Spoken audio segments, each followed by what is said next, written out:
Bonsoir à tous. Bienvenue au domaine départemental Pierre-Vive. Voilà, nous avons la grande joie d'accueillir actuellement une exposition conçue par le Musée de l'Homme, dont nous avons un des commissaires d'exposition, Monsieur de Papici, exposition aussi réalisée, coordonnée par Madame Patoumatis. Et cette exposition, j'espère, vous avez eu le temps d'aller voir précédemment. Si vous n'avez pas eu le temps, vous prendrez le temps d'y aller, de revenir la voir. Présente en fait les dernières découvertes scientifiques sur Néandertal. Alors c'est une adaptation de l'exposition parisienne, puis cette exposition avait lieu à Paris l'année dernière, parce que forcément nous n'avons pas les mêmes locaux que le Musée de l'Homme, donc nous avons adapté l'exposition, le propos scientifique à l'espace dont nous disposions, et nous avons voulu aussi l'adapter au contexte local, puisque pour ceux qui ont vu l'exposition, vous avez dû voir qu'on avait fait un focus sur l'Ortus qui n'était pas à Paris. Voilà. Et on remercie en particulier le musée de Tautavel qui conserve les restes des fouilles de l'Ortus et qui nous a prêté plusieurs pièces dans l'exposition. Donc nous avons la joie et nous en remercions d'accueillir Monsieur De Pape ce soir ici pour cette conférence sur Néandertal d'hier et d'aujourd'hui. Donc Monsieur De Pape est donc un des commissaires de l'exposition, c'est un archéologue, oui, entre autres choses, docteur en préhistoire. Et vous travaillez à l'INRAP, où vous dirigez je ne sais pas comment on dit, le centre, non, la région Hauts-de-France, voilà. Donc, puisque vous êtes là ce soir, c'est que vous travaillez sur Néandertal en particulier. Sinon, on se serait un peu fait arnaquer. Mais bon. Voilà. Mais voilà. Et je vais attendre la fin de la conférence, en effet, pour savoir si on en a pour notre argent ou pas. En tout cas, merci d'être venu. Voilà, merci d'être venu. Vous allez nous parler plus particulièrement des dernières découvertes, des premières et des dernières découvertes sur Néandertal, et voir comment notre regard sur cette autre humanité a pu ou peut changer encore aujourd'hui. Merci beaucoup. Bonne conférence à tous. Merci.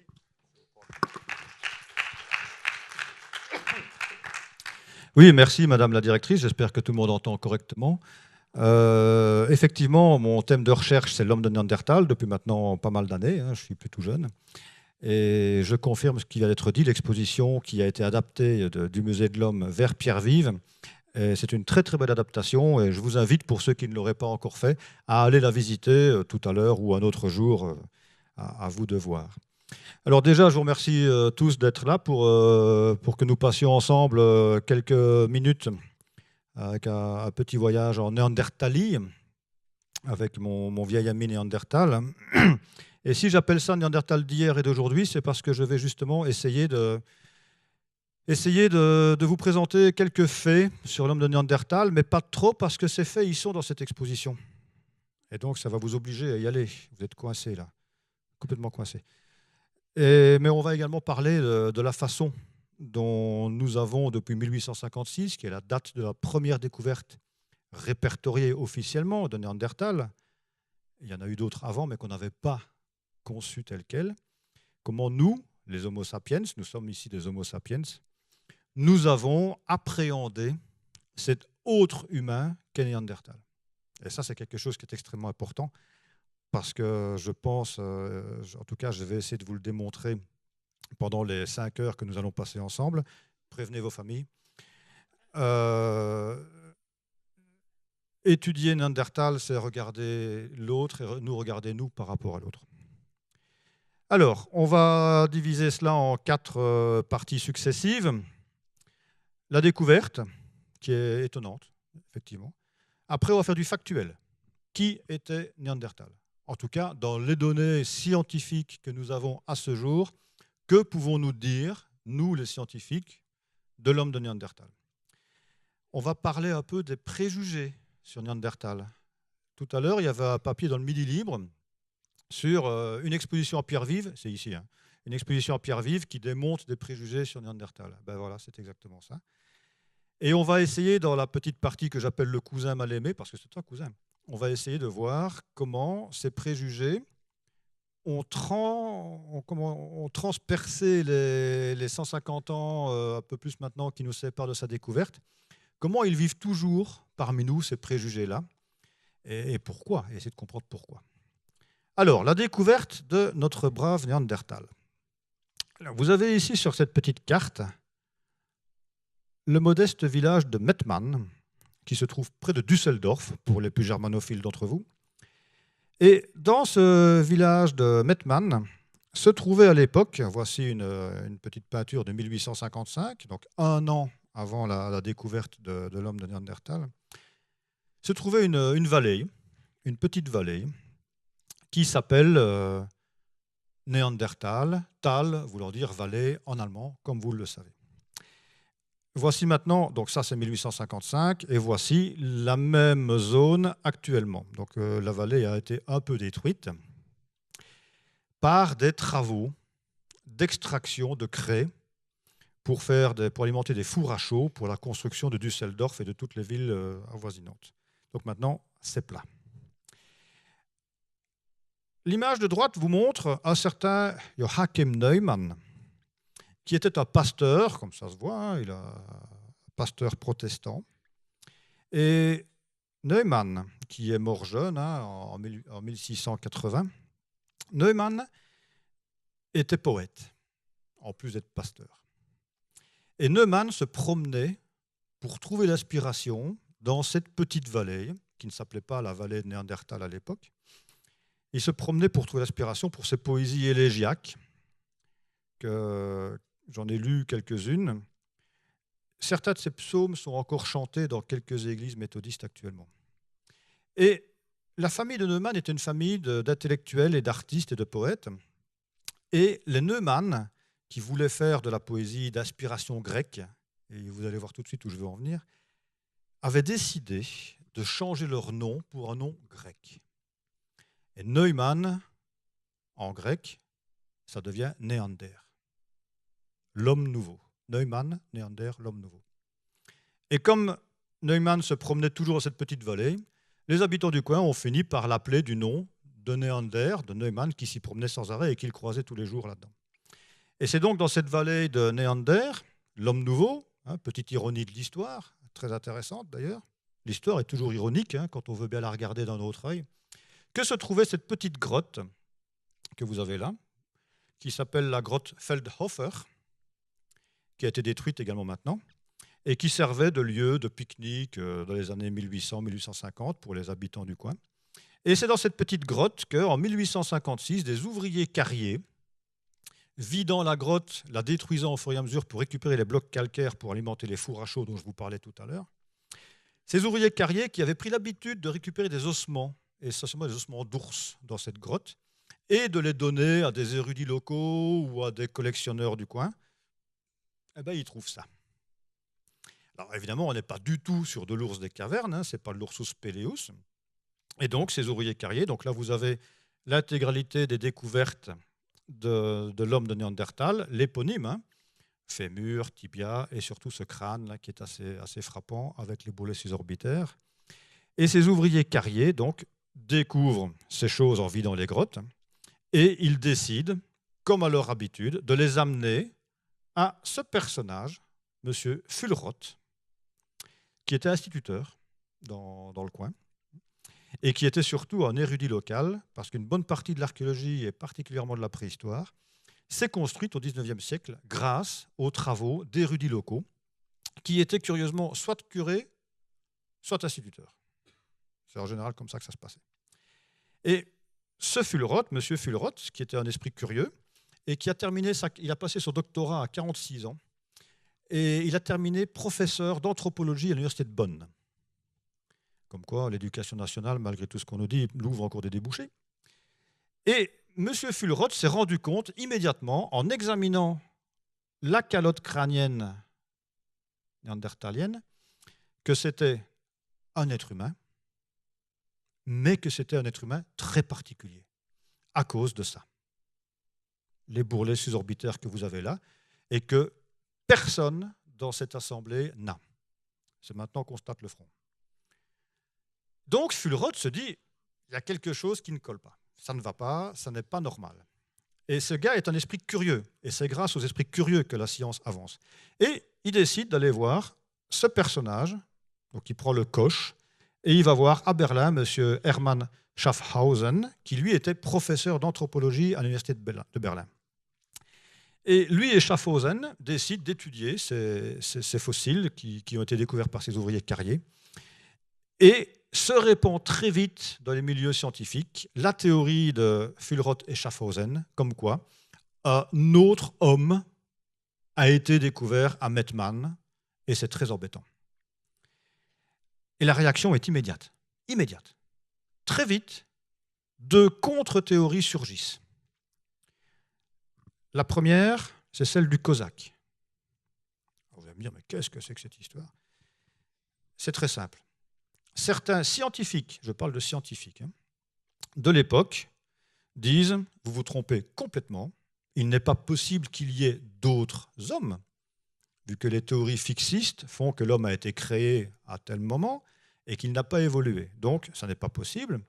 Il s'agit des restes d'un soldat de l'armée Platov, 1814, invasion de la France, et ce soldat cosaque s'est égaré à Mettmann et est allé mourir dans cette grotte de Feldhofer. Car vous savez que les Cosaques meurent dans des grottes. C'est comme ça, ça ne se discute pas, c'est comme ça. Bon, ça donne quand même une idée de la façon dont les gens de la région, les scientifiques allemands, voyaient les Cosaques déjà. Bon. Mais peu importe. Bon, c'est une théorie qui dure quelques années. L'autre théorie, beaucoup plus, entre guillemets, sérieuse, est celle du crétin des Alpes. Alors, le crétin des Alpes, je vous ai mis le capitaine Haddock, le crétin des Alpes, là. Le crétin des Alpes, c'est quoi? C'est des gens qui sont atteints d'insuffisance thyroïdienne et qui ont des conséquences biologiques. Et vous avez ici un personnage très connu qui s'appelle Joseph Le Crétin, qui a été photographié dans les années 1860 par un photographe du Muséum de Toulouse. Et cette photo fait partie des collections du Muséum de Toulouse, parce que les gens s'intéressaient à ça à l'époque. Et Joseph Le Crétin vient des Alpes, et il s'avère que dans les Alpes françaises, italiennes, autrichiennes, il y avait des gros problèmes d'insuffisance thyroïdienne et que certains habitants de ces régions étaient touchés par ce crétinisme, qui est le nom d'une maladie. C'est devenu maintenant dans le langage courant ce que dit le capitaine Haddock à ce pauvre Trifon Tournesol. Et ce crétinisme alpin a été l'explication de ce crâne de Néandertal. Et ça a duré plusieurs années comme ça. Pourquoi? Parce que personne ne voulait imaginer à cette époque-là, et on le verra par la suite, qu'il puisse y avoir une autre humanité que la nôtre. Alors, justement, qu'est-ce que c'était cette humanité? Alors, Néandertal est un homme différent de nous, pardonnez-moi, est un homme différent de nous, ne fût-ce que physiquement dans un premier temps. Vous avez sur cet écran, à droite, un homme de Néandertal, à gauche, un Homo sapiens. Je vais dire un archétype d'Homo sapiens. Nous ne sommes pas tous comme ça, bien évidemment, mais globalement, c'est vers ça que nous devrions tendre. C'est à moi que je parle en disant ça. Eh oui, ma pauvre dame, si vous saviez, enfin bon. Les différences sautent aux yeux.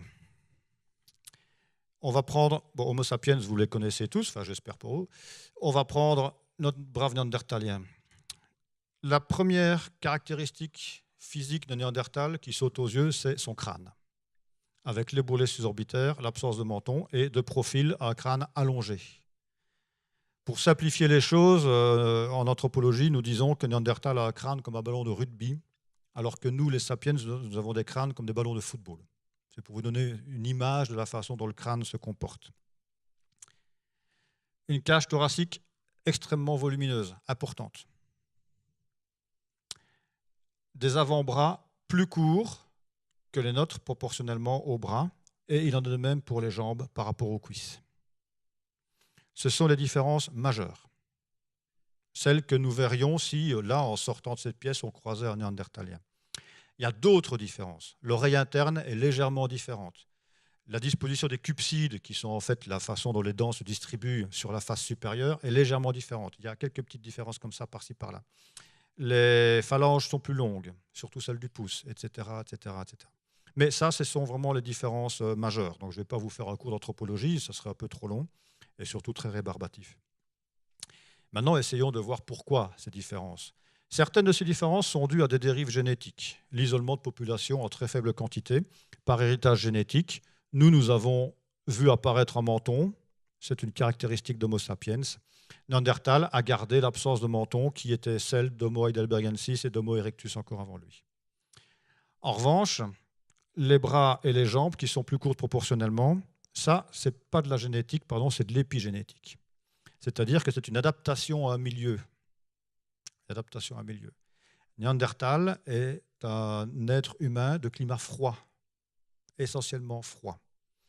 Et sur ce petit graphique, vous avez en coordonnées les indices cruraux des êtres humains actuels. Les indices cruraux, c'est le rapport entre le bras et l'avant-bras, en longueur évidemment, et la jambe et la cuisse. Et on constate que plus on va vers les climats froids, vers la droite, plus cet indice crural diminue. Donc plus les avant-bras et les jambes sont courtes par rapport aux bras et aux cuisses. Néandertal, c'est encore pire, il est là au-dessus. C'est simplement une adaptation au froid. Ça s'appelle la loi de Allen.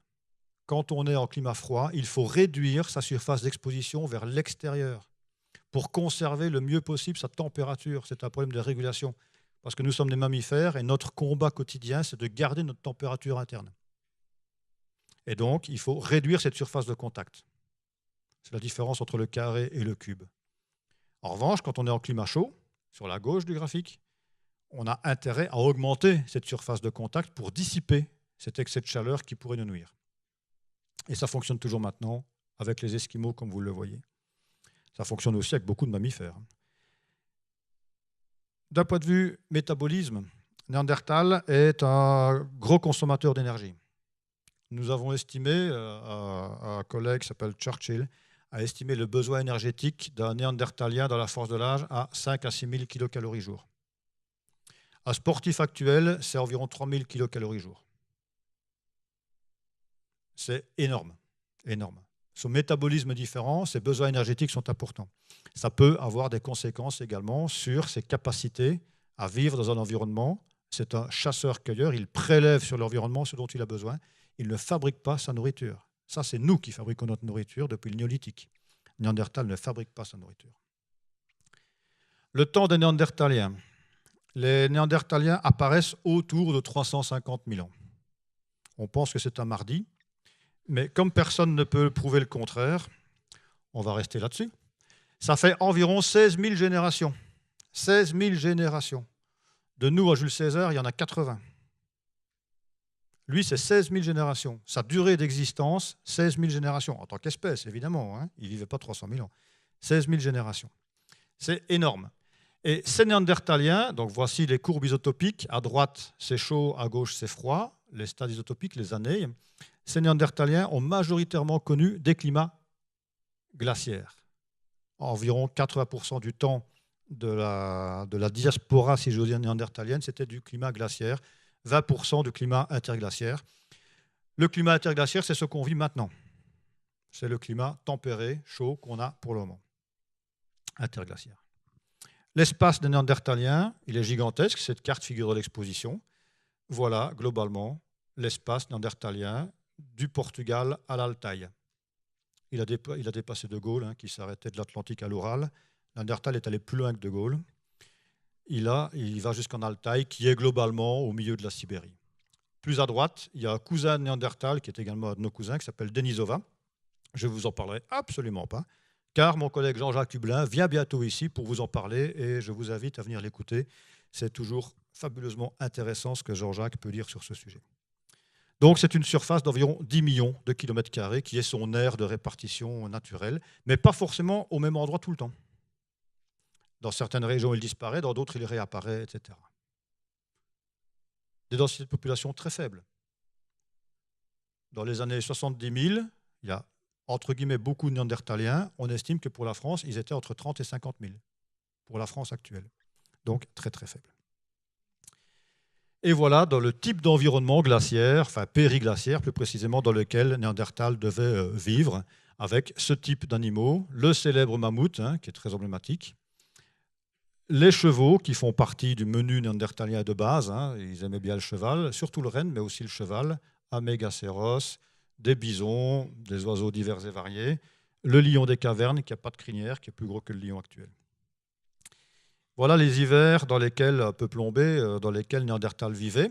Alors pourquoi des hivers plombés? C'est une découverte très récente, pas très loin d'ici, en Ardèche, où le corps d'un enfant néandertalien de 2 ans et demi, on a fait des analyses avancées dessus, et ce petit néandertalien avait souffert d'une intoxication au plomb.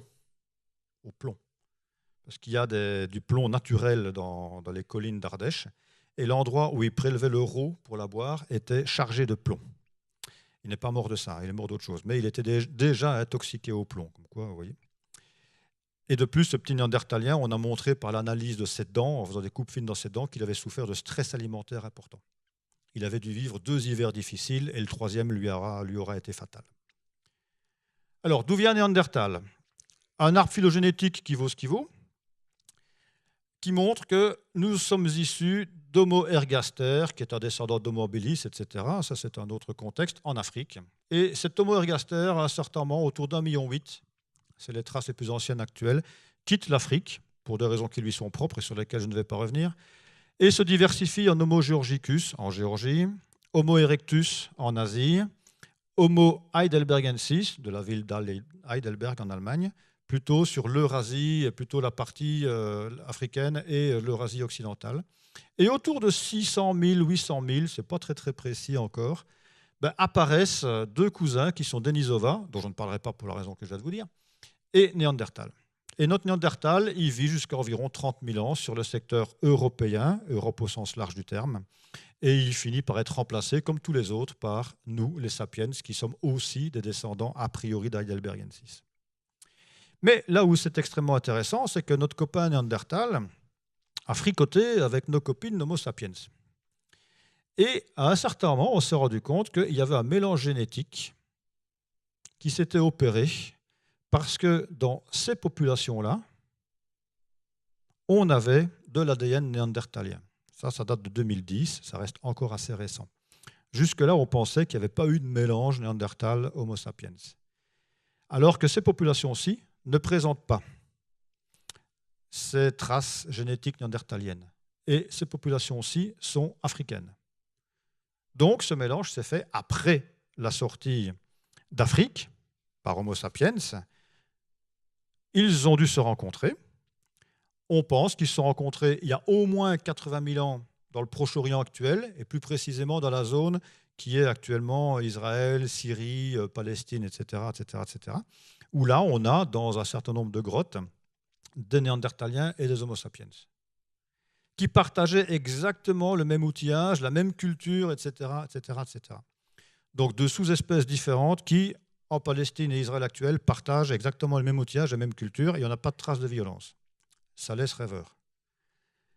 Ils sont également rencontrés en Sibérie et dans les Balkans. On a des traces, un site en Roumanie, à Oase, où un homme sapiens a une ascendance à 4 à 5 générations néandertaliennes. Et en Sibérie, dans un modeste village qui s'appelle Ut-Ishim, là aussi, un sapiens a une ascendance génétique néandertalienne à 4 à 6 générations. Le fait que 35 000 ans, 40 000 ans, 50 000 ans après, nous ayons tous ici dans cette pièce entre 1 et 3% de notre génome qui soit issu de Néandertal, fait que ça n'était pas, si je puis me permettre l'expression, un petit viol au coin d'un bois. Hein? On est bien d'accord. Ça a été une vraie fréquentation continue. Sinon, cette part génétique aurait quasiment disparu. Ce n'est pas un petit coup vite fait, pardonnez-moi l'expression, mais ça a vraiment été un peu sérieux comme relation. Et cette génétique nous a laissé un certain nombre de choses, dont par exemple, chez les Caucasiens, que nous sommes majoritairement ici, une capacité, même si ça ne se voit pas tout de suite, de meilleure résistance à la grippe que d'autres populations. Ça nous a causé aussi, ça c'est peut-être un peu plus embêtant, une capacité à stocker de la graisse abdominale. Eh oui. Alors, ce n'est pas tout le temps la faute de Néandertal non plus. Hein. Chez certains d'entre vous, j'en suis persuadé, c'est plutôt l'excès de bonne chair.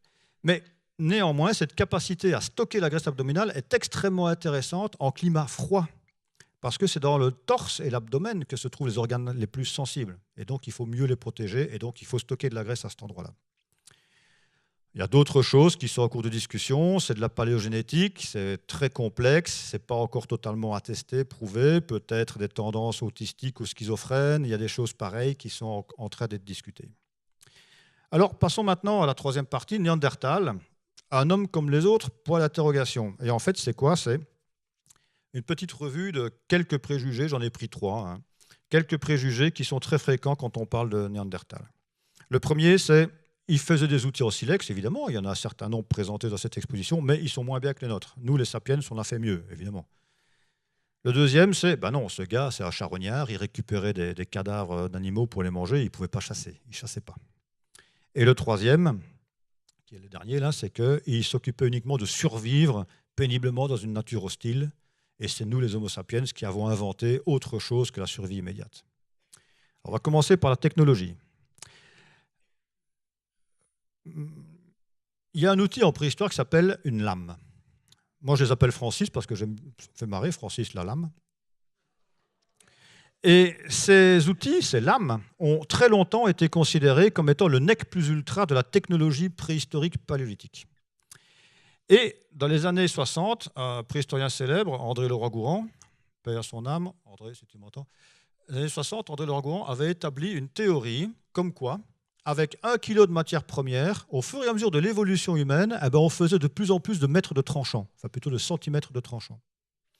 Homo erectus, il faisait 10 cm de tranchant avec 1 kg en taillant des bifaces, en façonnant des bifaces. Homo neanderthalensis, on est là, il faisait 1 mètre de tranchant avec 1 kg de silex. Et nous, les Homo sapiens, on est là tout au-dessus, là, on est les meilleurs. Là. On faisait 10 mètres. 10 mètres. On est les bestes du top, quoi. Et ça fonctionnait super bien, parce qu'on est dans une évolution progressive, c'est merveilleux, tout fonctionne bien. Ben, manque de peau, quand on fait vraiment des fouilles, ben, on se rend compte que ce n'est pas comme ça que ça marche. Et là, personnellement, avec d'autres collègues, hein, j'ai étudié tout un paquet de sites fouillés dans le nord de la France, et on s'est rendu compte que Néandertal, il y a 70 000 ans, 80 000 ans, le plus vieux, c'est 160 000 ans, taillé des lames comme ça, qui sont les lames que nous, les Homo sapiens, nous sommes censés avoir inventées. C'est fort embêtant. C'est fort embêtant. Alors, André est décédé avant de voir ça. Peut-être que là où il est, il regarde ses publications en se disant « pas de chance ». Donc, Néandertal avait une technologie lithique aussi performante que la nôtre. Un charognard. Voilà une restitution hein, d'un charognage d'éléphants antiques en Normandie, il y a 215 000 ans. Et bon, d'abord, il faut vous dire que, quoi que vous disent les archéologues, une restitution, la seule chose dont on soit certain par rapport à une restitution, c'est qu'elle est fausse. Hein. Mais c'est comme ça, c'est l'archéologie qui veut ça, il faut faire avec. Il n'y a pas de certitude en archéologie. Mais Néandertal, pour beaucoup de collègues, jusqu'il y a encore quelques années, c'est relativement récent que ça a un peu changé, Néandertal ne pouvait pas chasser. Ça ne s'appuyait pas sur des faits archéologiques, ça s'appuyait simplement sur le fait que, comme c'est un homme censé être inférieur à nous, et que la chasse est une activité noble, Gaston Phoebus, etc., vous vous rappelez, eh ben, forcément, c'est nous qui chassons, et Néandertal, il ne pouvait pas chasser, donc il récupérait des corps. Et en fait, a été démontré le fait que pas du tout, Néandertal chassait quand il avait envie de chasser. Bon, ok, très bien.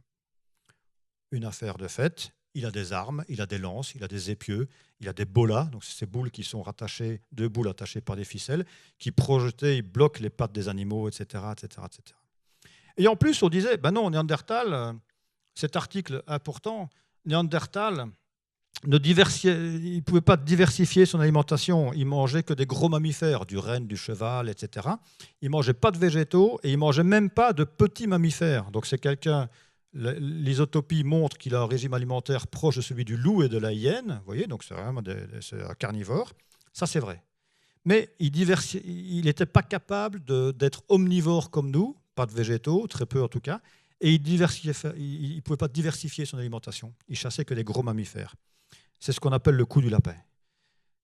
Ici, vous avez le célèbre lapin de Caerbannog, de Monty Python. Et c'était comme si les lapins que fréquentait l'homme de Néandertal étaient des lapins eux-mêmes violents, carnivores et tueurs en série. Parce que des articles scientifiques avaient été publiés en disant on n'a pas de restes de lapins, de lièvres, de léporidés au sens large ou de gros rongeurs dans les sites néandertaliens. Ben, en fait, c'est que c'était mal fouillé. C'est que c'était mal fouillé. Parce que d'autres, beaucoup plus récemment, vous voyez, ça date de 2019, 6 mars 2019. Donc, mesdames et messieurs, vous êtes dans une conférence à la pointe du progrès scientifique. Et dans les réserves, en fait, on a retrouvé, en retamisant tous les sédiments, des ossements de lapin en quantité énorme dans des sites néandertaliens dans le pourtour méditerranéen, en France comme en Espagne et en Italie. Donc là aussi, c'est encore une erreur. Si, il pouvait diversifier son alimentation. D'autant plus qu'on a étudié les tartres dentaires des néandertaliens. Les tartres dentaires, c'est une matière fascinante. Pour l'archéologue, c'est un bonheur. Je vous invite à ne plus vous laver les dents. Pourquoi? Parce que ça conserve des phytolithes. Ces phytolithes sont des résidus de végétaux, je la fais rapide et simple, qui nous permettent de les identifier, ces végétaux, qui sont donc passés dans la bouche de quelqu'un à un certain moment. Et chez des néandertaliens, on a trouvé du sorgho, de l'orge, donc des graminées sauvages, des nénuphars. Il y en a qui ont dû manger du nénuphar à un certain moment. Ça, je n'ai jamais essayé, je n'ai jamais goûté. Des bourgeons de peuplier. Les bourgeons de peuplier, pour le coup, là j'ai goûté, c'est dégueulasse. Pardon de vous le dire, mais c'est vraiment dégueulasse. En revanche, quand on en mange et qu'on les digère, ça produit de l'acide salicylique. Et l'acide salicylique, ça vous dit forcément quelque chose. Ça vous dit forcément quelque chose. C'est à partir de ça qu'on fait de l'aspirine. On a même retrouvé dans les tartes dentaires d'un néandertalien des champignons de la famille des Penicillium. Et ce néandertalien avait un abcès dentaire. Alors évidemment, on ne sait pas si c'est une coïncidence ou un geste volontaire, mais peut-être que ce gars se soignait avec ce pénicillium. Et il a survécu à cet abcès dentaire qui s'est refermé, même s'il avait attaqué l'os. Donc une alimentation diversifiée, certainement régulée par le ministère néandertalien de la Santé publique, que vous avez ici, et donc des néandertaliens qui étaient des gros mangeurs de viande. On estime que le régime carné recouvrait 70 à 80% de son régime alimentaire de base. C'est quand même énorme, énorme. Nous, c'est l'inverse pour le moment. Enfin, en théorie, ça devrait être l'inverse. Enfin, après l'entrecôte que je me suis tapé hier soir, c'est pas sûr, mais bon, passons. Donc, un régime très carné, mais également quelques végétaux, dont des graminées. Et dans une autre grotte d'Ardèche qui s'appelle l'Abri du Maras, on a mis en évidence que les phytolithes de ces graminées avaient subi une cuisson. Alors on ne sait pas si c'était des bouillies ou des galettes, parce que les deux cuissons se ressemblent, et on n'est pas capable d'aller plus loin que ça a été cuit. Mais donc on a des néandertaliens qui mangeaient beaucoup de viande et qui cuisaient des graminées pour faire des galettes. Et donc voilà. Voilà ce que Néandertal a inventé il y a 150 000 ans maintenant. Total respect. Alors, quelques préjugés, on continue. Ce gars ne s'intéressait qu'à sa survie immédiate. Je l'ai même entendu tout à l'heure. Jésus, Marie, Joseph, que n'ai-je entendu? Eh bien non. Néandertal est le premier hominine dont on a des traces de sépulture. Site de Taboun, en Israël, moins 143 000. Un néandertalien a été enterré, et réellement enterré. Quand on retrouve un squelette, nous les archéologues, on se dit, bon, il y a deux possibilités. Soit c'est un hasard, le gars est mort sur place, et puis voilà. Soit c'est un geste volontaire, c'est-à-dire qu'il y a vraiment un trou qui a été creusé ou une protection quelconque a été faite. Et dans ces cas-là, il y a deux autres possibilités. Pif pouf. Le geste volontaire, la première possibilité, c'est ouais, grand-mère, elle est morte il y a 2 semaines, ça commence sérieusement à sentir. Il va peut-être falloir qu'on fasse quelque chose. C'est une possibilité, il ne faut pas l'écarter. La deuxième possibilité, c'est oh là là, grand-mère, elle est morte hier, il faut qu'on lui rende un hommage. Peu importe le rituel qu'il y a autour, mais il faut qu'on lui rende un hommage. Et chez Néandertal, c'est cette possibilité-là. Parce que Néandertal, comme Homo sapiens après, on vit dans nos déchets à ce moment-là. Il y a des restes animaux partout, etc. Et ça doit certainement sentir autant. Deuxièmement, dans les sépultures en question, on retrouve des objets qui n'ont pas à y être. On retrouve des morceaux de cadavres d'animaux, comme si on avait déposé une offrande alimentaire. On y retrouve des silex taillés, comme s'il devait, il ou elle, parce qu'il n'y a pas de distinction chez Néandertal, ni en âge ni en sexe. Ils sont tous enterrés. Comme si il ou elle devait partir quelque part pour un voyage où il ou elle aurait besoin d'outils pour accomplir ce voyage. Et donc là, c'est une projection métaphysique sur un au-delà. On n'en sait pas plus, on ne sait pas quels étaient ces rituels, on ne sait pas quelle était leur conception de l'au-delà, mais il se passe quelque chose. Il y a quelques années, les années 90, on a trouvé dans le fond de cette grotte, à Bruniquel, dans le sud de la France, on a trouvé ça. Vous avez le plan là. 2 grands ovales, un très grand, 6 mètres, un plus petit ici, qui sont composés de environ 400-410 fragments de stalagmites qui ont été brisés attentionnellement et disposés en ovale comme ça. Ça fait 4 tonnes au total de stalagmites. Et autour, il y a quelques petits foyers. Des datations ont été faites à l'époque avec les méthodes de l'époque. Dans les années 90, on n'avait que le carbone 14. Le carbone 14, ça s'arrête à environ 40 000 ans. On ne peut pas aller plus loin avec le carbone 14. Et là, on était sur un résultat qui disait ça a au moins 40 000 ans. Bon, ça a été oublié, perdu de vue. On s'est dit à l'époque, bon, c'est des sapiens qui ont été s'amuser dans la grotte. 336 mètres de l'entrée quand même. Ce n'est pas à l'entrée de la grotte, c'est vraiment très, très, très, très, très profond dans la grotte. Puis on y est retourné, enfin pas moi, c'est un collègue qui s'appelle Jacques Jaubert de Bordeaux qui y est retourné avec une géologue belge de Bruxelles. Ils sont retournés dans cette grotte parce que maintenant on a d'autres méthodes de datation qui nous permettent d'aller plus loin dans le temps. Eh bien, on est à 176 000 ans. Donc Néandertal, il y a 176 000 ans, a aménagé 4 tonnes de stalagmites pour faire ces 2 espèces de cercles avec des trucs au milieu. Il y a un crâne d'ours aussi au milieu qui est disposé là-bas. Pourquoi on n'en sait strictement rien? En revanche, ce qu'on sait, c'est qu'a priori, ce n'est pas utilitaire, quoi. Parce qu'on est au fond de la grotte, il n'y a pas d'outils, personne ne vit au fond des grottes, il fait humide, il fait froid, ça ne sert à rien. Il a dû se passer quelque chose qui dépassait le strict utilitaire. Pareil, on a trouvé il n'y a pas longtemps, ça, ce sont des serres d'aigle que vous avez là. Dans plusieurs grottes, plusieurs sites archéologiques néandertaliens, on en a maintenant. On en avait dans les fouilles anciennes, mais vous savez, on ne reconnaît que ce qu'on connaît. Et on était tellement omnubilé par le fait que ce gars-là survivait péniblement dans une nature hostile, ne s'intéressait pas à autre chose que son steak quotidien, etc., que forcément, ce qu'on trouvait là, on disait bah, c'est naturel, quoi. Il y a un aigle qui est mort dans la grotte, et puis voilà, au revoir, quoi, c'est tout. Ou il a été emmené par un animal quelconque, et puis voilà. Et en fait, quand on a réétudié le matériel, on s'est rendu compte que, ici, à chaque fois à cet endroit-là, bon, la kératine noire a disparu, il y avait des traces d'usure. Comme si une ficelle avait été passée à cet endroit-là. Et donc, on s'est dit, bah oui, il faisait des colliers, quoi. Il faisait des colliers avec des serres d'aigle. Donc, il faut imaginer la kératine noire. L'aigle, ce n'est pas n'importe quel animal. Dans nos civilisations actuelles, et à l'échelle quasiment mondiale, enfin là où il y a des aigles en tout cas, l'aigle est toujours un animal qui est chargé d'une forte intention symbolique. Il y en a même sur beaucoup de drapeaux, des aigles. L'aigle, ce n'est pas un animal anodin. Bon, nous, on a un coq, mais c'est encore notre problème. Ah oui, il faut regarder aussi les choses comme elles sont. Bon. Et enfin, dernièrement, et ça, vous avez ça dans l'exposition, tout ça, ça vient de cette exposition aussi. Une fois de plus, allez la voir. Allez la voir. On a également des peut-être, c'est très, très, très discuté pour le moment, donc là, je vais passer vite dessus. On a peut-être ce type d'expression artistique, plutôt symbolique, abstraite en tout cas, néandertalienne. Alors, il y a beaucoup de problèmes de datation là-dessus, ce n'est pas très, très clair, donc on ne va pas s'étendre sur le sujet. Il y a néanmoins une chose qui doit être dite, c'est que l'art figuratif, les chevaux, les bisons, tous ces machins-là, jusqu'à présent, ce n'est que Homo sapiens qui le fait. Et il y a certainement une bonne raison pour ça, mais peut-être une autre fois, dans un autre contexte, on aura l'occasion d'en parler. Alors, notre cousin Néandertal, on ne l'aime pas, Néandertal, pour des tas de raisons diverses et variées, enfin, sauf quelques fondus comme moi. Et notre cousin Néandertal, là, vous avez un bouquin, enfin une citation d'un monsieur qui s'appelle Frédéric Beigbeder, dans L'amour dure 3 ans. Et il a écrit ça. D'accord ? Ce que pas, je vous le laisse lire, ce qui n'est pas très gentil. Bon. Il a de la chance que Néandertal ait disparu, parce que s'il s'en prenait une, il aurait eu mal. Parce qu'un Néandertal, c'est 1,70 m, mais c'est 85 kg. Et c'est que du muscle.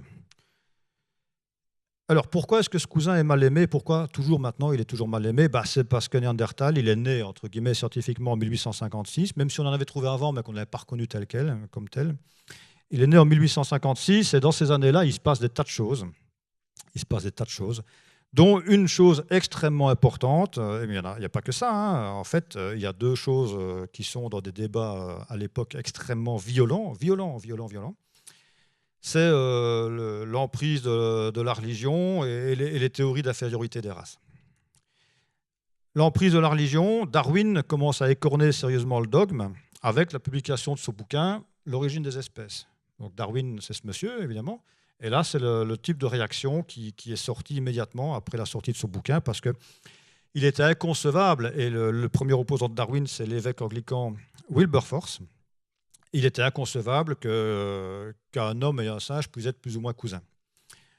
Sachant que c'était une extrapolation du bouquin de Darwin, vu que Darwin ne parle pas du tout des êtres humains dans ce bouquin-là.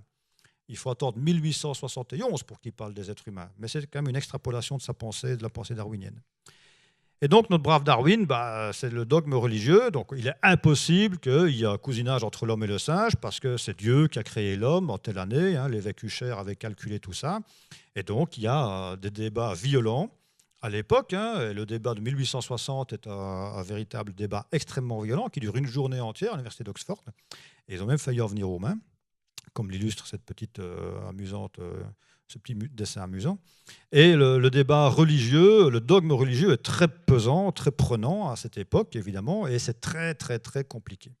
Alors vous savez tous que Jean-Paul II a déclaré il y a quelques années que l'évolution de l'homme passait du stade de théorie raisonnable au stade de théorie acceptable. Mais ce n'est pas encore totalement reconnu. Et pour le moment, on en est là. Mais bon, ce n'est pas très grave, ils ont autre chose à s'occuper, manifestement. Et, je vous en prie, madame. Deuxième chose importante à l'époque, la théorie de l'inégalité des espèces. Quand je dis des espèces, c'est plutôt des races humaines, qu'il faudrait dire. Et on a ce bouquin de Gobineau, hein, qui date de 1855. Je vous ai mis la date là en bas à droite. Et Gobineau, ce n'est pas le premier qui en parle. Hein. Depuis très très tôt, depuis le IIe siècle après Jésus-Christ, il y a une théorie qu'on appelle la théorie pré-adamite. Mais Gobineau, lui, il essaie de définir ça scientifiquement avec des anthropologues américains essentiellement, Morton par exemple, Winchell et d'autres. Et Gobineau établit dans ce bouquin extrêmement célèbre, peu connu en France, mais largement publié en Allemagne, très largement publié en Allemagne, une première traduction en 1860, puis une deuxième traduction qui a un succès considérable en 1900 et qui passera dans les mains d'un certain Adolphe. Et Gobineau établit une hiérarchisation des races humaines en partant de la droite vers la gauche. Hein, là, on s'améliore, si je peux me permettre, celui-ci étant le nec plus ultra des races humaines.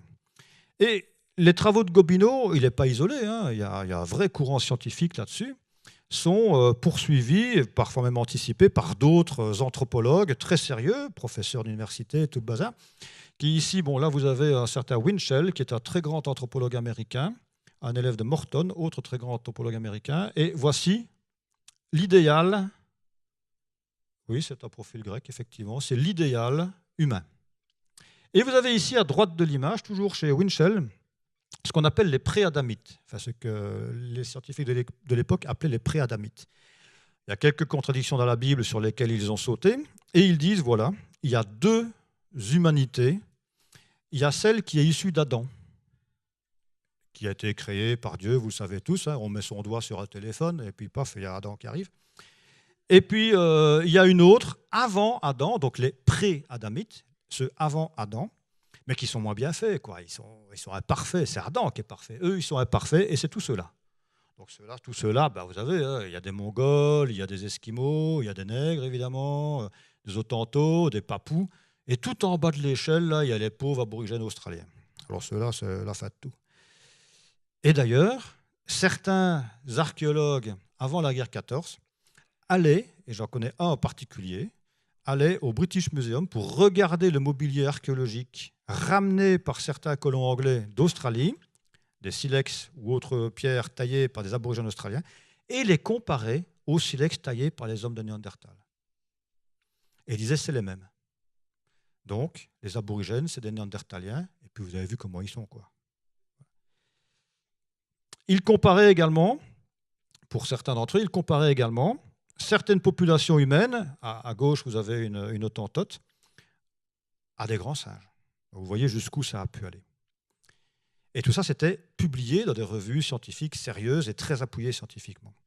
Et il y a eu un troisième courant français, très franco-français et un peu italien, où Néandertal, et là on parle de Néandertal, avait légué une forme d'atavisme, avait légué à certains êtres humains actuels des traits néandertaliens, et qui sont des traits de brutalité, de violence, de cruauté, de meurtre. Et vous avez ici le célèbre Martin Dumollard. Alors, Martin Dumollard est un des premiers tueurs en série français. Il a tué entre 5 et 13 personnes. Bon, c'est comme ça. Hein. Bon, il a effectivement, on le croiserait le soir près d'un sous-bois avec une pendule sur le dos, on ne va pas lui demander l'heure. Mais des archéologues de l'époque et des anthropologues de l'époque ont dessiné côte à côte un néandertalien et Martin Dumollard. Pour dire, regardez, c'est les mêmes. C'est les mêmes. Et Dumollard a hérité de traits néandertaliens et c'est ce qui explique la cruauté dont il a fait preuve en tuant ces 5 à 13 personnes. Donc vous voyez un peu les comparaisons qui étaient faites. Tout ça amène à ce type de représentation de 1909, l'homme de la chapelle aux saints, qui est représenté comme ça. Donc, bon, il est guère engageant, hein, on ne va pas discuter. Et c'est comme ça qu'on voyait Néandertal à l'époque. D'autant plus que la reconstitution se basait sur des travaux scientifiques, mais qui avaient été faussés par une mauvaise conservation des ossements. Mais cette image-là, elle a perduré, elle s'est incrustée. À ce moment-là, Néandertal était vraiment considéré comme une espèce d'être humain, mais largement inférieur à nous.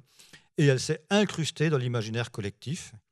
Et on va voir ça, on va monter un petit peu, on va revenir un petit peu plus vers nous. Là, on a la famille du Moustier au musée de Chicago, dont l'auteur des dermoplasties, il y a d'autres dermoplasties beaucoup plus intéressantes à l'exposition ici, s'était inspiré de patients dans un asile d'aliénés.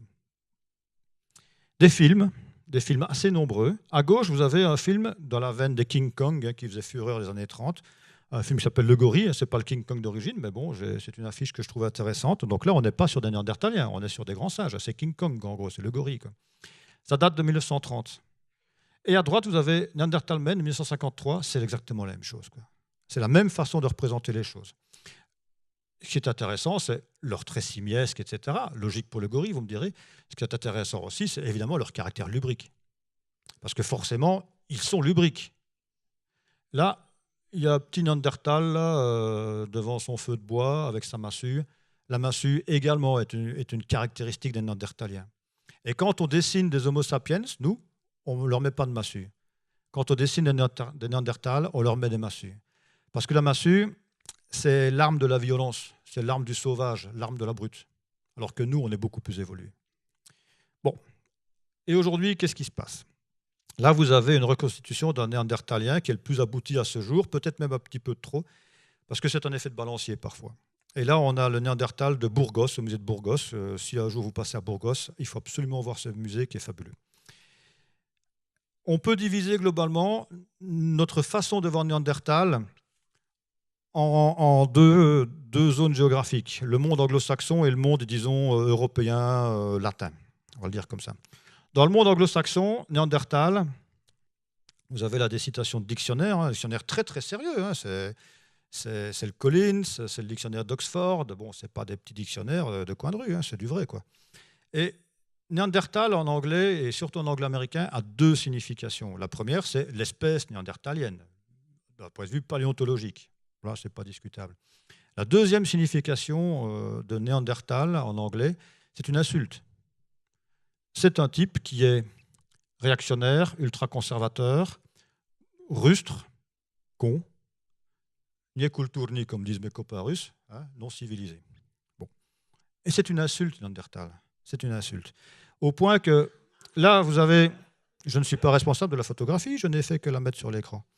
Là, vous avez une citation, le directeur du budget, un certain monsieur Stockmans, qui traite ce monsieur, qui est un président américain, de néandertalien par rapport à tout ce qui est commercial et d'ignorant. Voilà, ben voilà, c'est fait, quoi. C'est fait. À droite, vous avez un néandertalien au musée de Mettmann, le fameux musée de Mettmann, qui est habillé en costume. et pour voir comment on le croiserait. Nous, on a fait ça avec une néandertalienne au musée de l'Homme parce qu'on voulait un peu mettre les dames à l'honneur. Parce que souvent, dans la reconstitution, sexisme rampant voulant, c'est souvent des hommes qui sont représentés, je ne sais pas si vous avez déjà remarqué, et beaucoup plus rarement des femmes. D'un autre côté, quand elles sont présentées, elles sont plutôt représentées en tenue relativement légère, alors que nous sommes toujours habillés. C'est comme ça, il faut faire avec.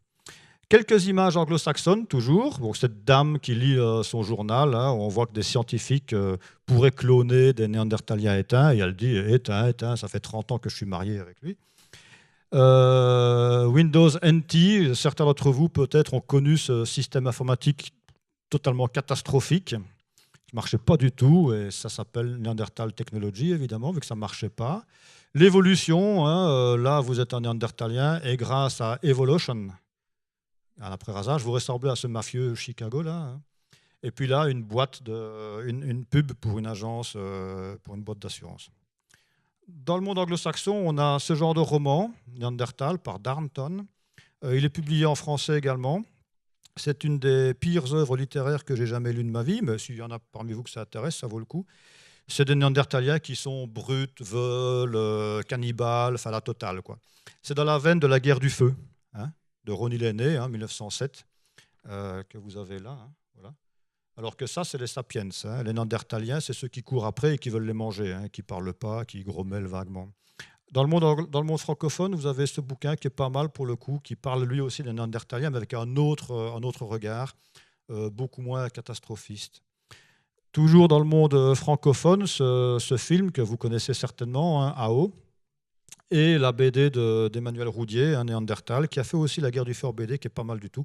Donc là, on est plutôt sur un Néandertal vu positivement. Vu positivement. Mais on a également Rahan. Rahan, c'est super connu, Rahan, le fils de Zach Farouche, vous vous rendez compte, avec le titre déjà. Hein, hop. Et on a tous acheté Pif Gadget, enfin, en tout cas, je pense, un grand nombre. Et pour le curieux, Néandertal, c'était ça, quoi. Des chasseurs à l'allure primitive, qui poussent des cris rageurs, quoi. Bon, voilà, c'est comme ça qu'ils voyaient Néandertal. Et puis, je ne m'en lasse pas, on a Ariel. Alors ça, Ariel, c'est autre chose.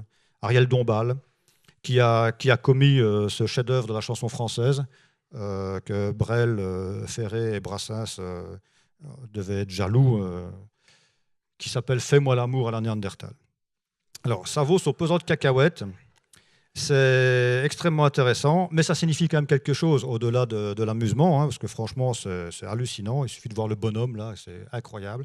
C'est bourré d'erreurs, on a des trucs de Lascaux derrière, alors qu'il y a 15 000 ans entre les deux, mais enfin bon, passons.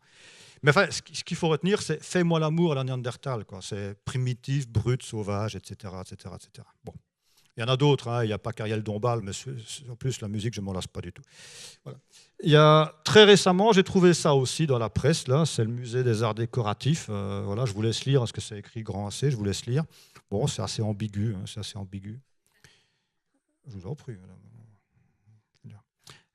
Et la RATP qui a fait une campagne de publicité d'avertissement, comme on dit, pour essayer d'entretenir un peu mieux ses bus et ses rames de métro, avec une fois de plus la massue, hein, l'éternelle massue, hein, qui est là. Et l'homme moderne, c'est nous, hein, il abandonne son agressivité. C'est-à-dire que par effet rebours, l'homme préhistorique est forcément agressif et violent, quoi. Bon, terrible. Surtout que c'est objectif respect. Hein. Bon, enfin, Passons. Alors, voilà moi ce que j'en pense de Néandertal. Alors, on va conclure, hein, parce que je commence à être très long. On va conclure. Pour moi, Néandertal, c'est ce que je vous ai écrit là au milieu, quoi. Il est ni inférieur, ni supérieur par rapport à nous, évidemment. Il est différent, c'est tout. Il est différent. Et il faut l'accepter comme ça, quoi. Et étudier Néandertal, c'est ce que j'essaie de figurer avec la petite image de droite. Étudier Néandertal, c'est étudier aussi, parce que ça fait 25 ans que je fais ça, peut-être même plus maintenant, c'est aussi étudier l'autre, peut-être pour mieux nous connaître nous-mêmes. Et c'est sous-peser systématiquement notre rapport à l'autre, à l'altérité. Et ça, je crois que c'est assez important. D'autant plus qu'on est dans une phase de nos sociétés, de notre civilisation, en tout cas occidentale, où il semble y avoir une forme de perte de confiance dans notre destin, dans notre avenir. On s'interroge sur notre destin, on s'interroge sur notre avenir. Et Néandertal nous fascine parce qu'il a disparu. Et il nous fascine d'autant plus que maintenant, notre conception de la place de l'homme dans le règne vivant, on ne parle même plus du règne animal, on parle du règne vivant, eh ben, elle est très différente. Ça, c'est ce qu'on pensait au XIXe siècle. Une espèce d'arbre phylogénétique, et l'homme, il est là. D'accord ? Il est au-dessus, il domine la nature, il la maîtrise complètement. C'est le roi des animaux, si j'ose dire. Et maintenant, on est là. Voilà, ça c'est nous là. Petit point rouge, ça c'est nous. Coucou. On est coincés de bactéries eucaryotes et d'autres trucs bizarres. Bon, ça signifie quand même que cette façon de représenter les arbres phylogénétiques, je vous invite à y réfléchir, cette façon de nous représenter dans le monde du vivant dit quelque chose de ce que nous pensons de notre rapport par rapport au monde du vivant. Il n'y a pas que ça. Il y a des mouvements, il y a des mouvements spécistes, antispécistes, etc., etc., etc. Parce que le triomphe de Sapiens, ben, il semble être, entre guillemets, un peu derrière nous. Nous sommes dans une interrogation sur notre survie en tant que civilisation, en tant qu'espèce, même sur cette planète. On en parle quasiment tous les jours. Je ne dis pas ça pour vous paniquer, hein, il reste du pinard dehors. Mais il se passe quelque chose quand même par rapport à ça. Là, nous sommes sur une situation de la planète il y a environ 100 000 ans. Il y avait au minimum 5 espèces humaines qui habitaient sur cette planète il y a environ 100 000 ans. À partir des années 35 000, 30 000, il n'y en a plus qu'une seule, c'est nous. C'est le triomphe de Sapiens. Pourquoi ? On ne sait pas. Mais à partir du moment où on se répand un peu, les autres semblent disparaître. Je ne dis pas que nous sommes responsables, en tant qu'espèce, de la disparition des autres. En tout cas, pas directement. On n'a pas de trace de violence. Ça n'existe pas. On n'a aucune trace de violence. Il y a peut-être d'autres facteurs qui me paraissent être très intéressants. On me demande toujours, mais pourquoi Néandertal a-t-il disparu ? Je répondrai, hein, si vous me demandez, parce qu'en fait, je n'en sais rien. Mais je pose plutôt la question, non, pourquoi est-ce que nous, on a survécu ? Qu'est-ce qui fait que nous, les sapiens, on a survécu à tout ça et pas les autres ? Qu'est-ce qui s'est passé ? Parce que sinon, ça aurait peut-être pu être ça qui serait passé. Ici, devant ce pupitre, il y aurait un néandertalien, c'est lui, hein, qui vous présenterait un Homo sapiens, statut éteint, espèce éteinte. Et ça aurait quand même, mesdames et messieurs, été dommage de rater ces 7 millions d'années d'évolution pour en arriver à ça. Merci beaucoup.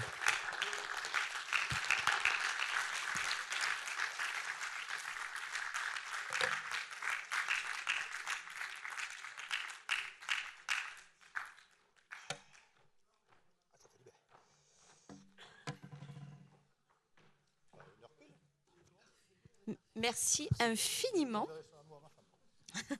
Merci infiniment. Je suppose que ça a suscité tout un tas de questions. Non ? C'est gratuit, pour tous les jours.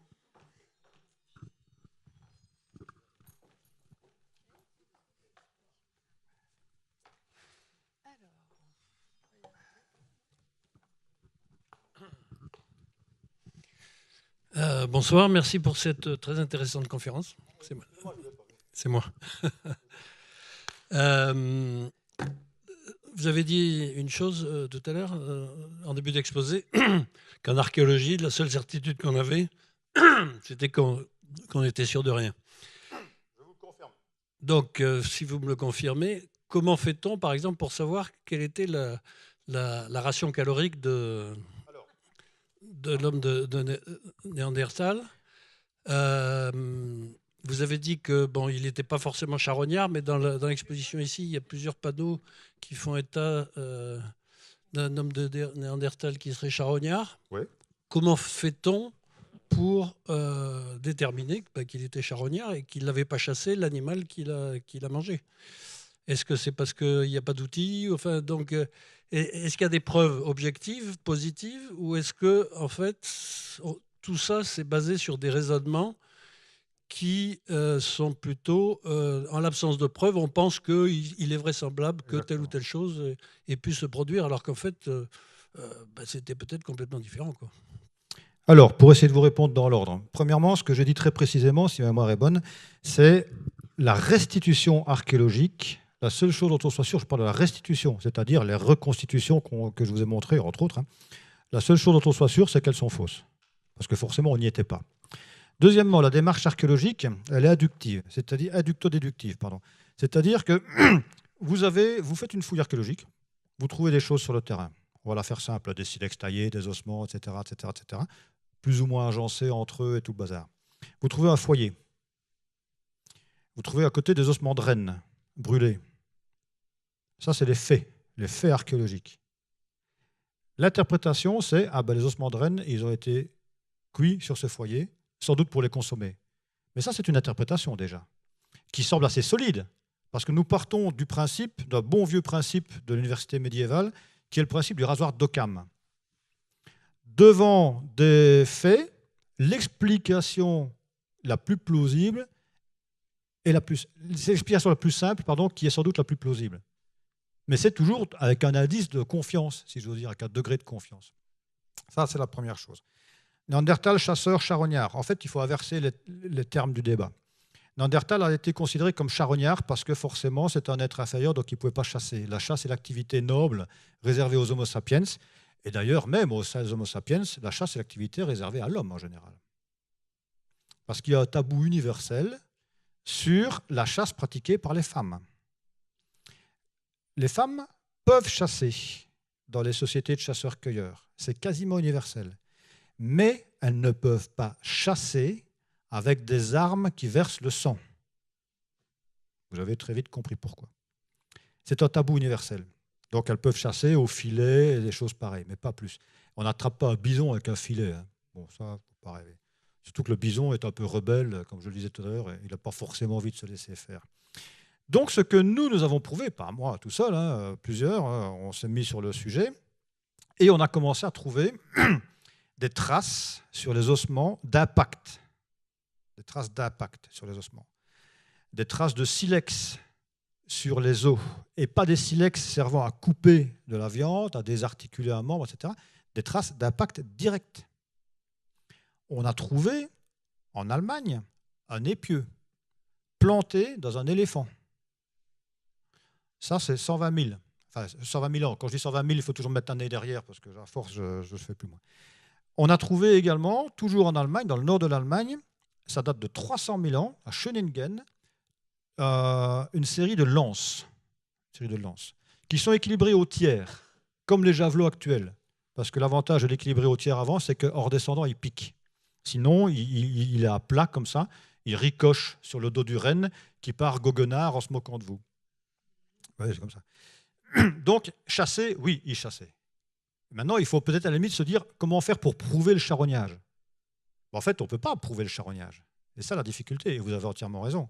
Mais on sait que tous les chasseurs-cueilleurs ne résistent pas à la tentation de manger un renne qui est mort de mort naturelle ou qui a été tué par un prédateur autre que lui-même et dont il retrouve la carcasse là-bas. Donc il n'y a pas de raison qu'il n'en profite pas non plus. C'est de l'opportunisme. Mais on ne peut le prouver. On peut prouver la chasse, on ne peut pas réellement prouver le charognage. Mais ça, on le déduit des comportements de chasseurs-cueilleurs. Voilà ce que je peux vous en dire. La ration calorique, ça, on a étudié le métabolisme des Néandertaliens. C'est-à-dire qu'à par rapport aux ossements, Néandertal est la population fossile la plus nombreuse, on en a environ 300. Après, ils ne sont pas tous très bien conservés, certes, mais on en a environ 300. Donc on a une donnée statistique assez intéressante, assez importante. On calcule ce que son métabolisme pouvait donner à partir de 2 données. La première donnée, c'est sa stature, sa physionomie, etc., etc., etc., et les attaches musculaires sur les os. C'est pour ça qu'on sait que, par exemple, par rapport aux omoplates des Néandertaliens, il avait une rotation du bras différente de la nôtre. Moi, je peux à peine me gratter la nuque. Lui pouvait se gratter le milieu du dos sans aucun problème, parce qu'il avait une rotation du bras plus importante que la nôtre. Mais les attaches musculaires, c'est intéressant, parce que ça voit aussi la puissance musculaire. Parce que plus le muscle est puissant, plus l'attache doit être forte sur l'ossement. Et c'est pour ça qu'on a pu en déduire une forte constitution néandertalienne. À partir de cette forte constitution, on estime ses besoins énergétiques. Et on les corrèle pour le métabolisme à des données paléogénétiques. Et donc, on estime qu'il est autour de 5 à 6 000 calories jour. Un sportif climat-température actuel, comme je vous le disais, c'est 3 000. Un esquimau, c'est 4 000. parce qu'il y a la résistance au froid qui compte. Voilà. Et donc, en faisant des règles de 3, un peu complexes, certes, on arrive à ces estimations-là. Voilà. Estimation. Estimation.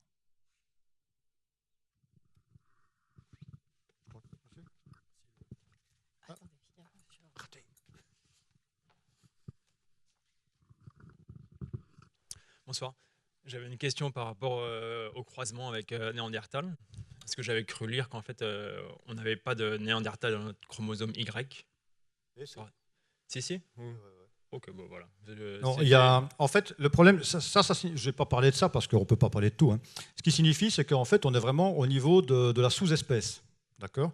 La définition biologique de l'espèce, il y en a exactement 21 définitions de l'espèce en biologie, mais la plus répandue, c'est que font partie d'une même espèce des êtres dont la descendance est fertile.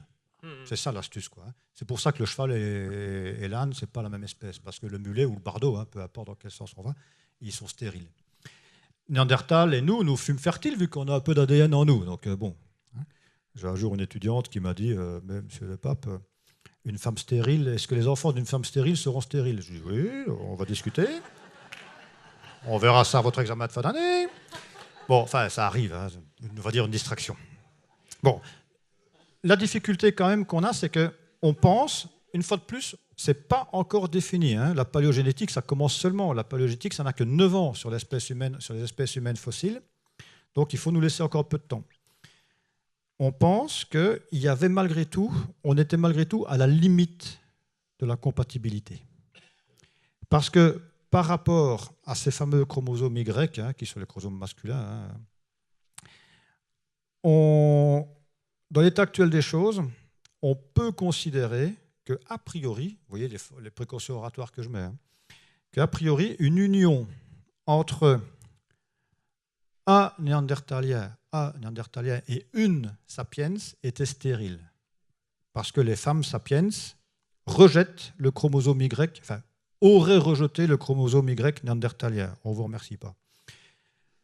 En revanche, dans l'autre sens, une néandertalienne et un sapiens, là, ça aurait été une union fertile. Le chromosome Y sapiens étant accepté par le génome, par la génétique de la néandertalienne. Mais donc, ça signifie qu'on est à la limite de la compatibilité de l'espèce. Et peut-être que si c'était rencontré 30 000 ans après ou 40 000 ans après, ça n'aurait plus été compatible. Parce que les espèces évoluent malgré tout, elles suivent leur cursus évolutif. Peut-être que 10, 15, 50, 100 000 ans après, ça n'aurait plus fonctionné. Mais là, à ce moment-là, ça a fonctionné. Est-ce que cette asymétrie a pu jouer un rôle dans le déclin? Bah oui, moi je pense que je l'ai même écrit, je ne sais plus quel bouquin là, enfin on s'en fiche, mais je pense qu'il y a des conséquences parce qu'on sait aussi que les chasseurs-cueilleurs, et on a en plus une trace chez Néandertal, ont une sociologie de transmission patrilocale et patrilinéaire. Ça signifie quoi? Ça signifie que les hommes restent, on va chercher les femmes ailleurs. D'accord? C'est du patrilocal ça. Et patrilinéaire, c'est la culture est transmise du côté masculin. D'accord? Donc, quand on a des petits groupes, Néandertal, c'est entre 15 et 25 personnes. C'est une forte différence, c'est ce qu'on voit en archéologie. Hein. Entre les campements sapiens, on est autour de 80 à 120 personnes par rapport aux tailles de campement.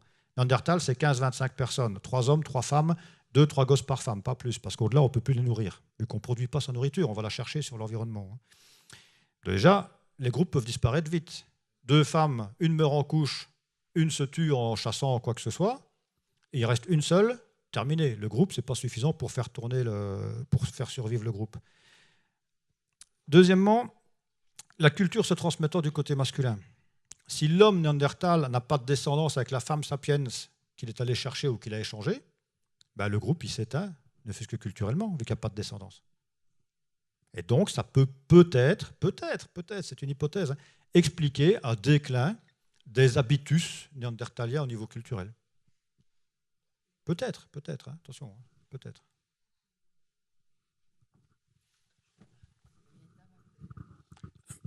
Pardon, si je peux me permettre. Juste. Bah, il épousait des néandertaliennes, madame. Et donc, ils avaient des petits néandertaliens. Il avait des petits néandertaliens. Ah, ça, on n'en sait rien. Il n'y en a jamais eu beaucoup, hein.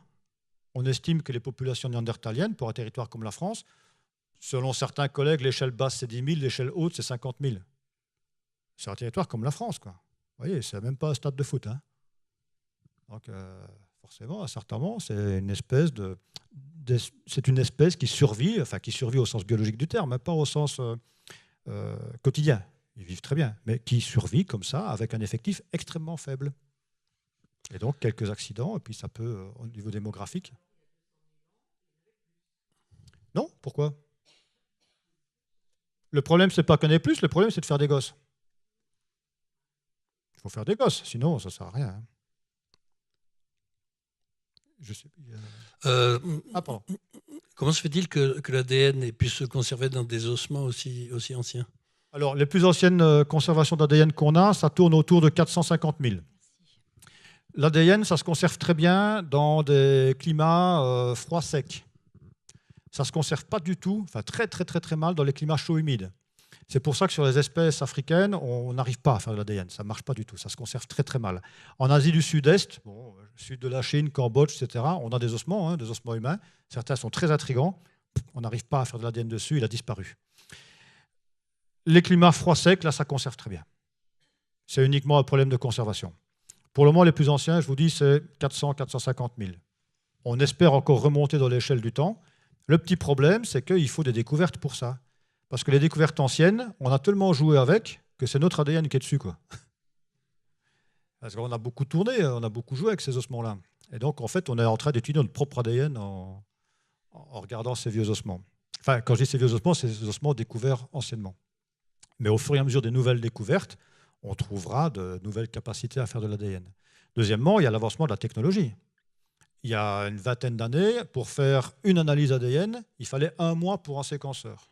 D'accord ? Les séquenceurs actuels, sur 3 minutes, c'est fait. Donc, c'est quand même beaucoup plus pratique. Là, on peut commencer à en faire en série, quoi. C'est même pour ça que certains peuvent prendre un petit peu de leur salive, l'envoyer dans un petit laboratoire et avoir une fausse image de ce qu'ils sont parce que ça ne marche pas. Non, enfin, ça vous permet de claquer 100 €, mais vous n'avez pas d'informations. C'est du vent, quoi. Il y a des jeux. Il y en a trop, je ne peux plus. Non, c'était juste pour revenir à ce que vous aviez dit. C'est moi. Excusez-moi, Voilà. je l'ai pas vu. C'est pour revenir à ce que vous aviez dit précédemment sur la fragilité finalement de Néandertal et plutôt démographique. Hein,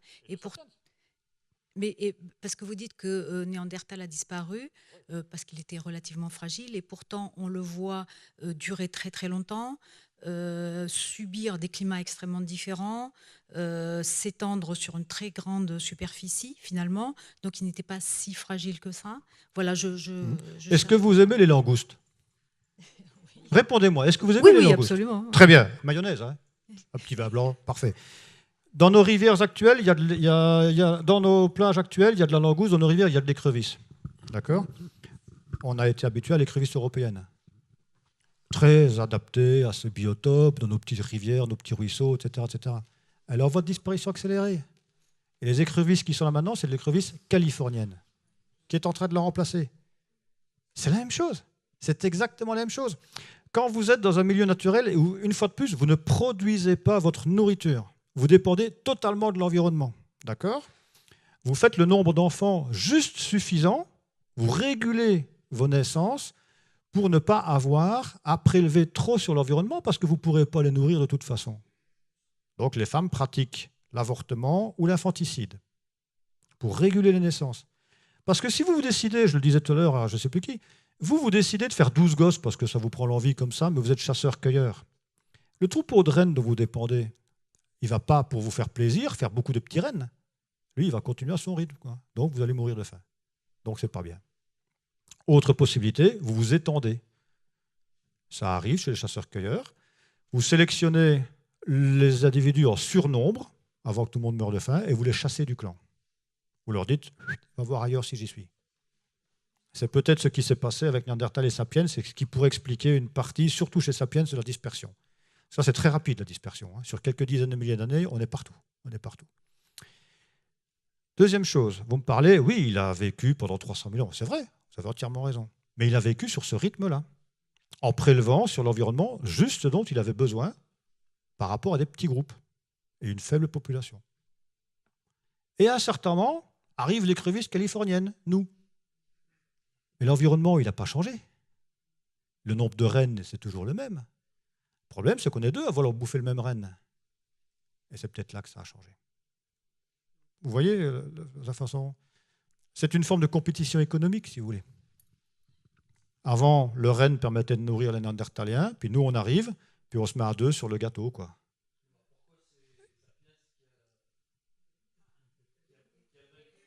Ben ça, c'est la question à 1000 balles. Tout à l'heure, attendez, on ne sait pas tout. Hein. Si je savais tout, je ferais du gallo-romain, mon pauvre. Tout à l'heure, je vous disais pourquoi est-ce que nous, on a survécu et que les autres ont disparu. Parce qu'il n'y a pas que Néandertal qui a disparu, il y a Denisova qui a disparu, il y a Flores qui a disparu, il y a des Erectus qui ont disparu, il y a l'homme fantôme en Afrique centrale qui a disparu, qu'on ne connaît que par la génétique, qu'on ne connaît pas par les ossements, parce que ça, ils ont été détruits. Il y avait au moins 5 à 6 humanités différentes au même moment. Enfin, au même moment, à l'échelle préhistorique. Hein. On a Lady en Afrique du Sud, donc entre 200 000 et 50 000, 6 humanités différentes. Et à un certain moment, il y en a une seule qui survit, c'est nous. Et tout à l'heure, je vous disais que ma grande question à moi, c'est pourquoi nous, on a survécu. Ce qui, par rebours, dit pourquoi les autres ont disparu, évidemment. Hein. Mais c'est ça, la question qui compte, c'est ça. Pour le moment, on pense qu'il y a plusieurs critères, peut-être. Peut-être qu'on était meilleur dans une compétition économique. Peut-être qu'on avait une meilleure capacité à échanger des informations. Et donc, on n'était plus, entre guillemets, rentable. D'un point de vue synégétique, évidemment. Hein. Il y a des différences. Hein. On a une population très sociale. Très sociale. On peut maîtriser des groupes de 100 à 150 personnes. Au-delà, on ne peut plus parce que la communication ne passe plus facilement. Dans des populations qui n'ont pas de support écrit, au-delà de 150, l'information se perd. Donc, c'est très difficile. Des collègues linguistes disent, dans les années 70 000, 90 000, sans doute que l'expression dans le langage a changé et qu'on est passé à une autre expression linguistique, plus symbolique, plus métaphorique, etc. Et il s'avère que l'arrivée de l'art figuratif, c'est autour de 50 000, 60 000 en Australie. Vous voyez ? Et il y a peut-être des choses qui se sont passées chez nous les sapiens, dans nos gros cerveaux de sapiens, plus petits que ceux de Néandertal, mais pas construits exactement pareil, même si on ne sait pas encore très bien à quoi ça correspond, ces différences-là. Il y a peut-être des choses qui sont passées dans notre gros cerveau de sapiens qui ont fait qu'on était peut-être plus intéressant, plus productif, plus, je ne sais pas, en tout cas différent par rapport à ça, quoi. C'est peut-être ça, mais ça reste extrêmement hypothétique. Extrêmement hypothétique. La taille des clans, je pense, la démographie, la taille des clans, je pense que ça a vraiment une importance, quoi. Vraiment une importance. Sur un clan de 150 personnes, il y a 50 types, 50 nanas et 50 enfants en bas âge. Il y a 4 femmes qui décèdent, pardon, hein, mesdames, hein, 4 femmes, parce que c'est quand même vous qui faites les gosses, pardon, mais c'est comme ça que ça se passe, hein, depuis assez longtemps d'ailleurs. Il y en a 4 qui décèdent, ça passe dans la masse, quoi. Enfin, c'est horrible, c'est une horrible statistique, mais ça passe dans la masse. Sur un groupe de Néandertaliens où ils sont 20, eh ben, si sur 3 femmes, il y en a 2 qui meurent, ben, le groupe, il ne s'en remet pas, quoi. Donc il peut y avoir aussi des accumulations de choses pareilles. Vous savez, c'est fragile, c'est ténu tout ça. Ténu.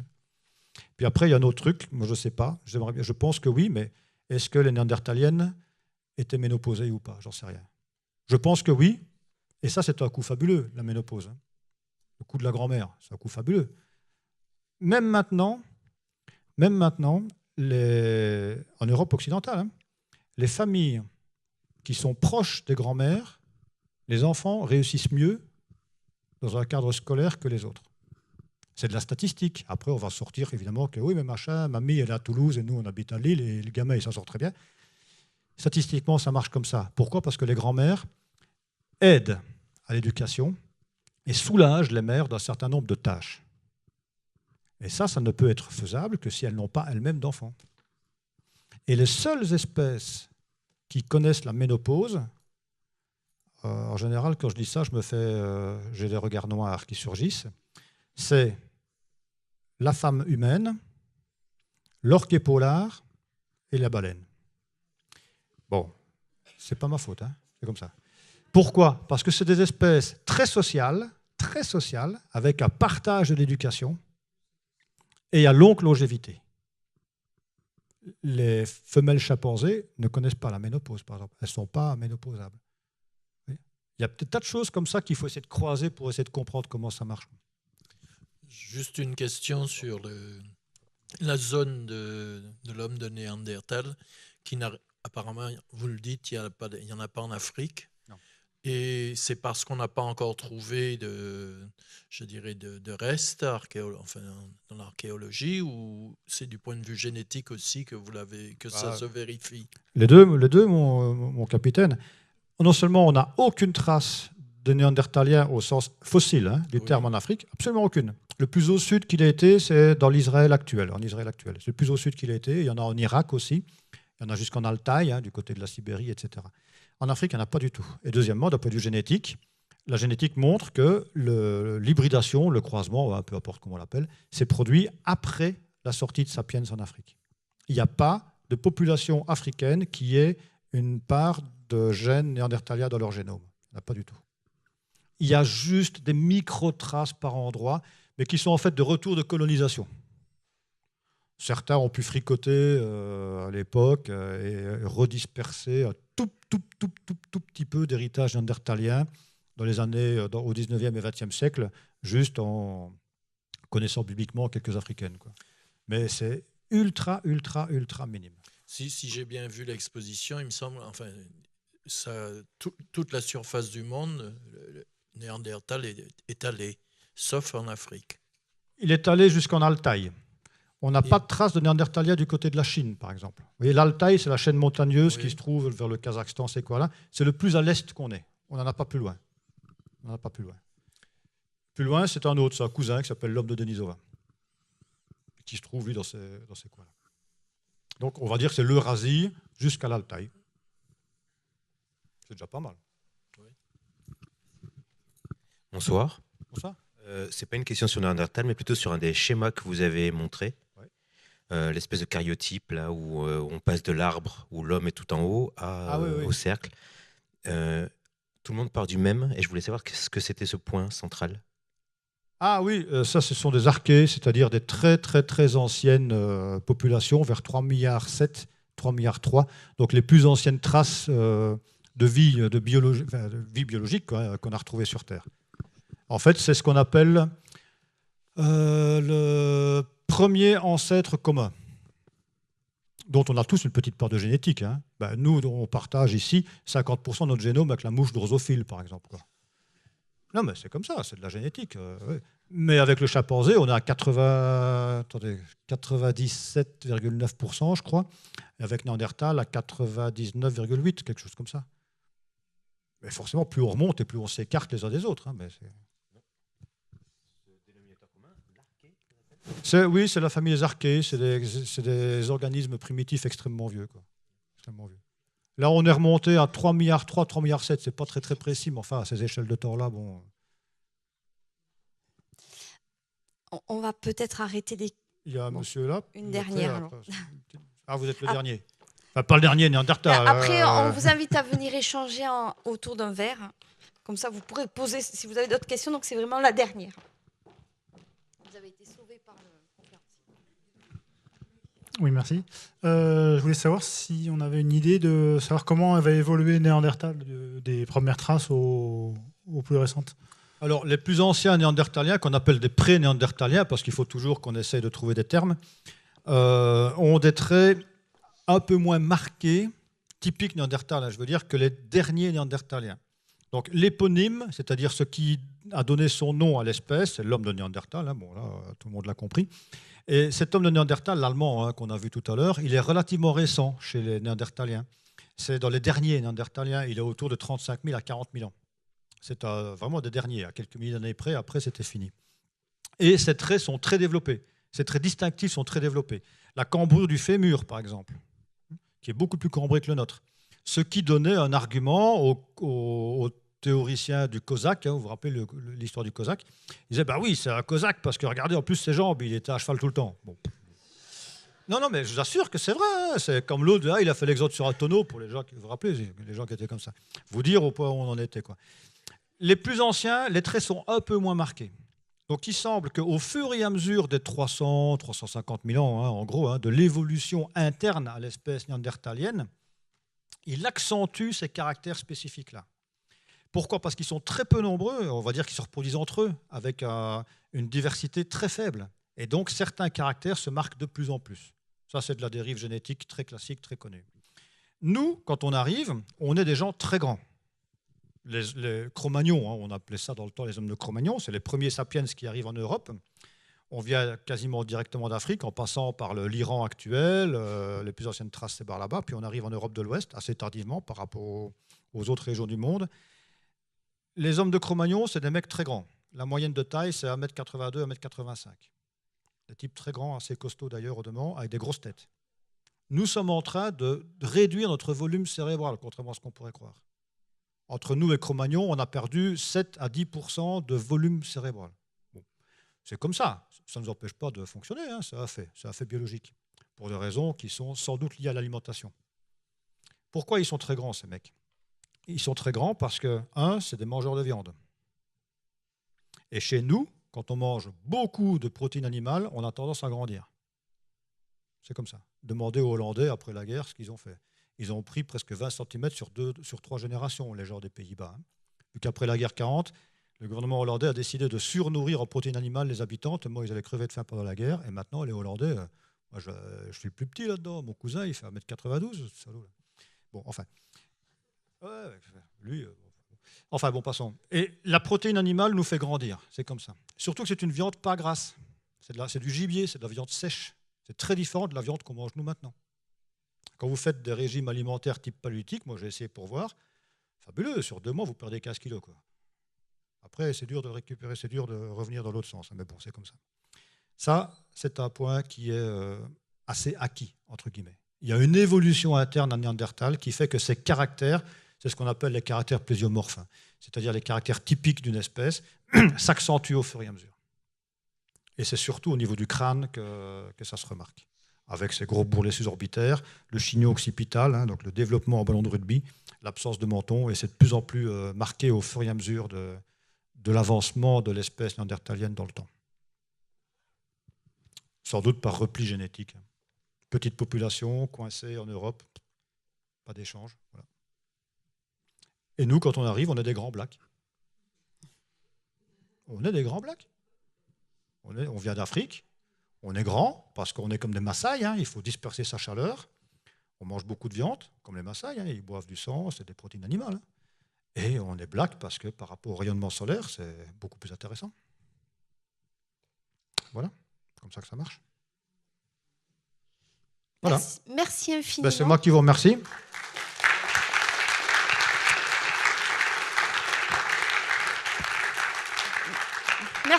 Merci beaucoup de votre venue, merci beaucoup de cette conférence. Donc, je vous invite à aller voir ou revoir à l'exposition. Je vous invite aussi à venir aux 2 prochaines conférences sur le sujet de Néandertal. Donc, on vous a parlé de Jean-Jacques Hublin qui va nous parler de l'homme de Denisova. Et puis, on vous invite aussi à venir, donc ça c'est le 9 avril, et le 13 juin, on vous invite à venir écouter la table ronde sur l'ortus. Alors l'ortus, si j'ai bien compris, c'est parmi aussi les derniers néandertaliens. 40 000, 50 000. Voilà, c'est ça. Et voilà. Donc on vous invite à venir écouter la conférence sur l'ortus.